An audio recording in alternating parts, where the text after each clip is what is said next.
Well, Local Fitness Initiative is bringing functional fitness programming to all 7 Saskatoon Tribal Council First Nations this summer. With more, I'm joined by Joel Peterson from Fitness 2J2 this morning. Welcome to the show. Thank you so much for coming in. Thanks for inviting me in. So talk to me a little bit about this partnership and collaboration. This is exciting. Yeah, it really is. So great question. For the last few years, we've been trying to come out to as many First Nations as we can, and Fitness 2J2 has been over to well over 30 different First Nations across Saskatchewan and Western Canada now. But we really wanted to, because we're out of Saskatoon, we've been doing programming in the inner city and some of the STC communities. We wanted to reach out to the other STC communities. So this has been going on for a couple of years, the planning, and the team at Synergy 8 got a hold of me, and this particular program has been in the works for the last 2 years. And last summer, when Ethan Bear came into Saskatoon, we had our first, it was the first big gala, it was the first kind of post-pandemic get-together. That was when it was really announced. So the Friends of Sakamoose trailer is going to be going out to these communities, and we're going to be bringing programming to all 7 communities over the summer. That is so exciting, and it's going to be so thoroughly enjoyed. When we say functional fitness, what do we mean? What's the program actually going to consist of? Sure, great question. So functional fitness, body movements, we've got a lot of different exercises that we're going to change every time we come to each of the 7 communities. We're going to be able to do everything from body weight exercises to actually bringing out some fitness equipment that some people may not be used to using, like Olympic lifting bars and kettlebells and rowing machines and things like that. Very exciting. Who is this catering to? Is it young kids, teenagers? Who are we looking at? Yeah, so we are going to work with youth, adults, all ages. It's really for the community. It's similar to the programming that we're already providing at no cost in Saskatoon and programming that we've been providing across Saskatchewan. Joel, why is this an important initiative to you?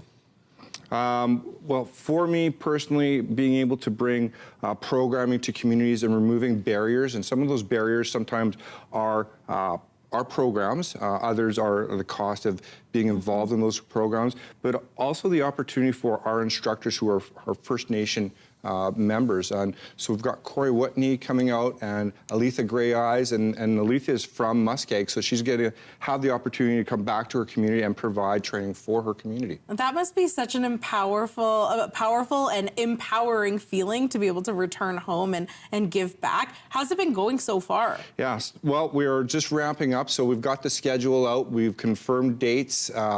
You know, the intent is to be able to go to every community for a couple of days, and really the trailer will come in. We're going to post on social media the exact dates, and in case there's a change, it's an opportunity to collaboratively connect with communities so that they can help embrace the opportunity for further fitness programming. Yeah, and speaking of further fitness programming, there's already a plan for the fall. Fill us in on what you're looking forward to. Yeah, so this is going to segue into continuing working with the First Nation communities around the Saskatoon Tribal Council, but we're also connecting with other communities, and our programming has been really an ongoing partnership with the Pleasant Hill Community Association, which is an inner city community here in Saskatoon, and we've been able to provide programming of like community boot camp, learn to run, jog, walk program, self-defense for women and youth. And this year we're going to bring in a new program for older adults.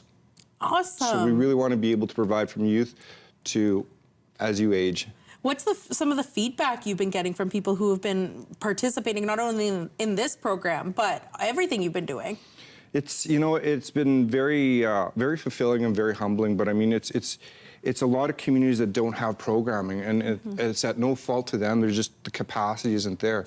So if we can bring in professional programming, functional fitness, sport camps to communities, and remove some of the challenges of programming barriers that might be in place, it's really successful. I mean, again, we've been doing this since 2011, and the goal has always been to empower and inspire community, and it's such a privilege because I get to see that every time I go out to a community. Yeah, you're doing just that. You're accomplishing that goal. We are all out of time, but Joel, if people are looking to get more information or watching this morning, where's the best place to get that? Probably Facebook. So Fitness 2J2 on Facebook. We're on Instagram, Twitter, our webpage, and Corey is dialing up an account for Snapchat.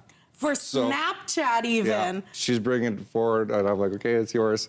But so Corey will be going out with the trailer. Again, we're going to be posting updated information for community members, and people can always get a hold of us if they want to be involved in any kind of further sponsorship or involvement with our programming. Thank you so much for coming in and for doing everything you're doing for the province. Thanks very much for having me on.